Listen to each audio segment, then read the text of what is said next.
Please welcome back to the program, Simmons.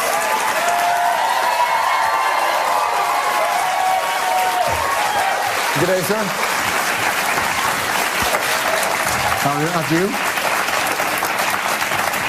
What's happening, man? How are you? Unbelievable. Everything's really great. Really? When was the last time we talked? A year and a half ago, maybe, roughly? I don't know. And what did we talk about? Music. You were looking for a Canadian band. That's right. And you found one. That's right. If you guys, I don't know if you're going to do a segue on this thing, but when I first came on George's show, and he was kind enough to have me on, we were talking about an idea that on the surface of it perhaps was suspicious to native-born Canadians. You know, you may have heard this kind of, every time there's a new Canadian act, everybody thinks they're going to be a worldwide sensation. Usually it doesn't happen.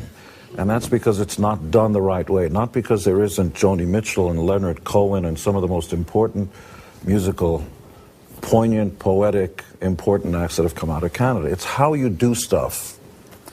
And so the Envy is our first act on Simmons Universal, and we're going to take this band to the world. The next superstars of the world are going to come from right here in Canada. I want to work for you. I just want to let the immigrants come to Canada and take you to greater heights. I'm an outsider. I just want to take your stuff and bring it to the world. This country is great because the immigrants came, so it's something we're familiar with. That's what the story is all about. When you see the Envy on stage, do you see yourself at that age? No.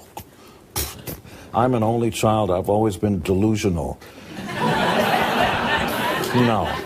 As a means of escape? No, as a sense of a sense of myself has been way over the top.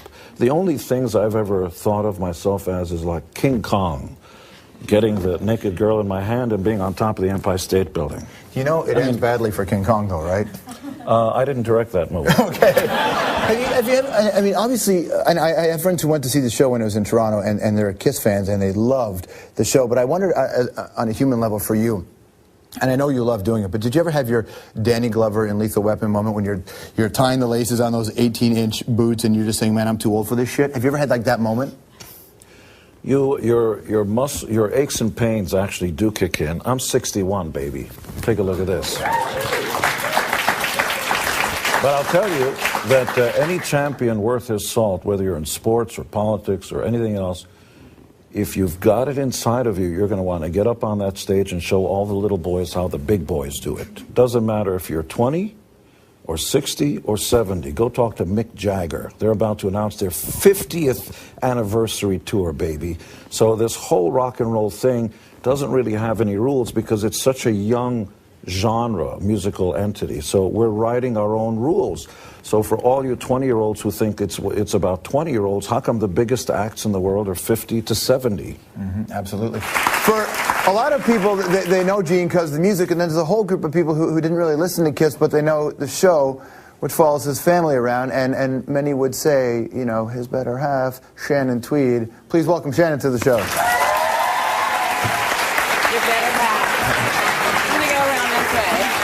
Nice to see you, man. Hi. How are you? Very well. How are you? I knew who to kiss first. I'm just saying. How are you? I'm well. How are you? Oh, very well. A nice surprise to have you here. What are you guys doing over here? What Just are you talking about? Mostly about you. Oh, yeah? Stuff. Mm-hmm. In the commercial break, we actually were. Oh, yeah? I'm sure we were. What'd I do? Well, you put up with them. I think that's really the key thing, isn't it? That's true. See? I need a raise. Seriously?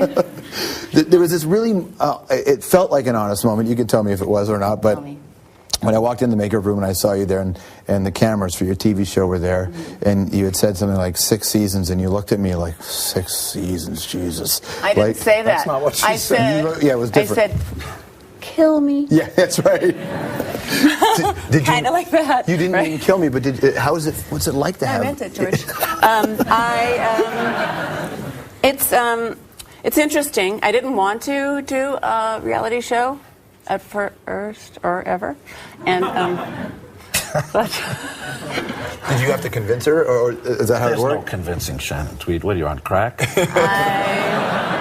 You know, he did the puppy dog eyes, and then I had all right, and so I did it. What a huge commitment, though, to let cameras into your life, and it's not just you two; it's your kids in formative years. I know, but then I got into the groove and thought, well, if we're gonna show stuff, let's show sometimes meaningful stuff or funny stuff or real stuff. You know, don't sugarcoat if you're going to show the real Gene. Let's show the pajamas, or you know, because just in case you thought, just in case you thought the rocker slept naked. Are you looking forward to a quieter time when perhaps, I mean, obviously this is hugely successful and it must be a great experience, but is there a moment where you're looking forward to not having them around and this is going back to being the married couple? I know you're not married, but I call it married. He says you're happily unmarried, but you guys, he acts like he's your husband. So I'm married. I don't know. He's not. I'm looking forward to the cameras not being there. Yeah, I am. But while they're there, let's have some fun. That's my motto. I know it's kind of odd in this context, and the three of us sitting here, but there's much is made about the fact that Gene kind of creates this. Sends a message of what your relationship's like and what he's like, and you know, he always says, you know, Shannon. You're going to blow it for me too. Well, listen, no, but we're just talking. But this conversation that sort of exists about you, but you have a real relationship, you're a real person. I do. How do you feel about that when you hear your relationship defined? Makes me angry. Does it? Mm-hmm. We don't have an open relationship. Oh, you're killing me. I don't want anybody to think there's an open relationship.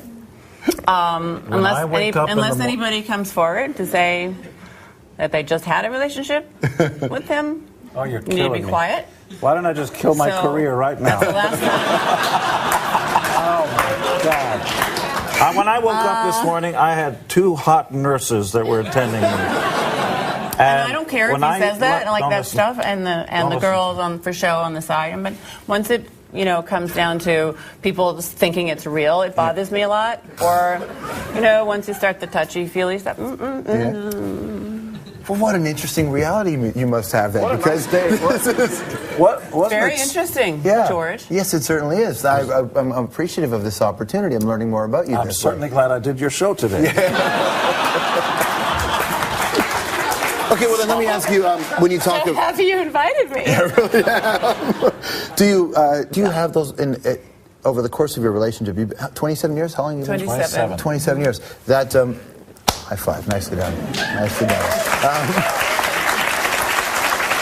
Did you have to learn to be okay with this? Did you have to learn to manage? What? Any guy that comes? There's a lot to be okay with, and you do have to learn it. I mean, you have to have a certain amount of security and a certain amount of trust, and then you can be secure with a certain amount of stuff. Don't let this kind of politically correct speech get to you. Look, Shannon Tweed snoops, and she urges all moms to snoop. Look into your daughter's diaries, listen in on her phone conversations, and read her Twitters. It's my job. Don't kid. Trust this far. Verify. But does it extend beyond the kids? I mean, what kind of trust do you have with each other? Everywhere. Everywhere. Snoop everywhere, She everything. basically doesn't look at everything. care all that much about me because I'm the one that usually calls on the phone and want to chat. Mostly it winds up being, so help me God, I'm going to be Shannon Tweed for a second. Look, I can't talk to you right now. I've got to go dry my nails or whatever the hell is going on. That's more important than me talking. Shannon, what are you doing? Not much. Well, got to go. Bye. Boom. Is that a fair representation? I don't talk on the phone, not a chit-chatter. No. But if I don't get the phone call, I don't like it. I want the phone call. Just want to talk a long time. But don't talk a long time. It's like going to Love Story Part 10. This is a movie guys would otherwise shoot themselves in the head with, but you have to sit there with your girl to make sure that she knows you care about this fakakta movie. Now, she wants the male of the species to cry, but not at the wrong time. You've got to find the right time to cry, and not too much, not too little. For God's sakes. When does he cry then? He cries over things like the kids. The last time he cried, Sophie gave him a mug with a poem on it. The poem she had written? Oh, boy. Do you remember the poem? What did it say? He'll cry right now. It's about Dad. Don't get me. No, I'm curious. No, tell me. What was the poem? No. What did it say?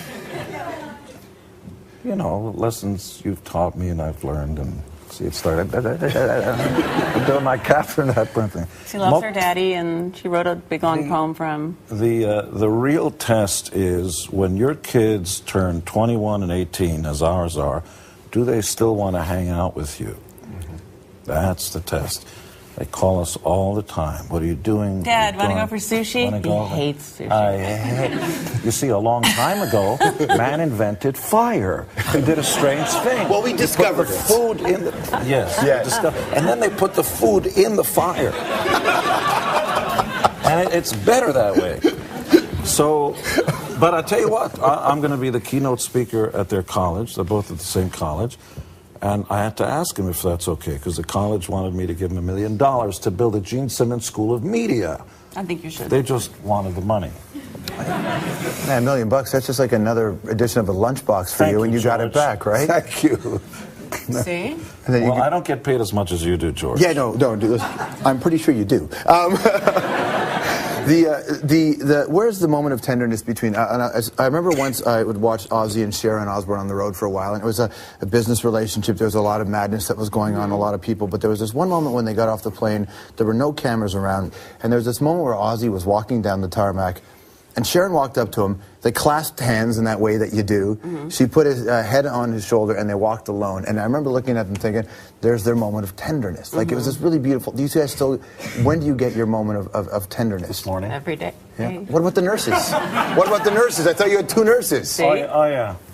They picked up the room service, and after they left, that's when you... We have about 4 tenderness moments a week, would you say?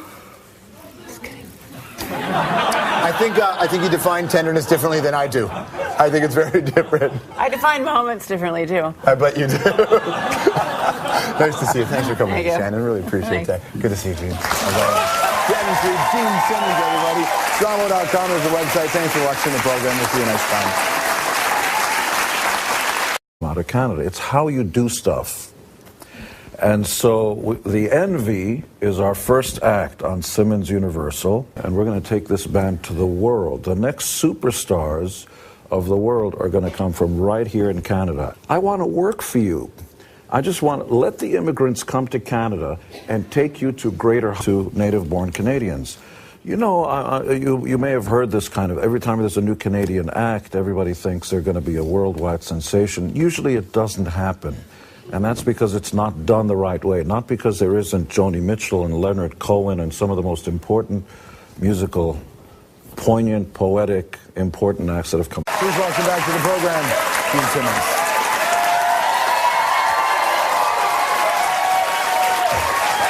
Good day, sir. After you. What's happening, man? How are you? Unbelievable. Everything's really great. Really? When was the last time we talked? A year and a half ago, maybe, roughly. I don't know. And what did we talk about? Music. You were looking for a Canadian band. That's right. And you found one. That's right. If you guys, I don't know if you're going to do a segue on this thing, but when I first came on George's show, and he was kind enough to have me on, we were talking about an idea that on the surface of it perhaps was suspicious heights. I'm an outsider. I just want to take your stuff and bring it to do the world. This country is great because the immigrants came, so it's something we're familiar with. That's what the story is all about. When you see the Envy on stage, do you see yourself at that age? No. I'm an only child. I've always been delusional. No.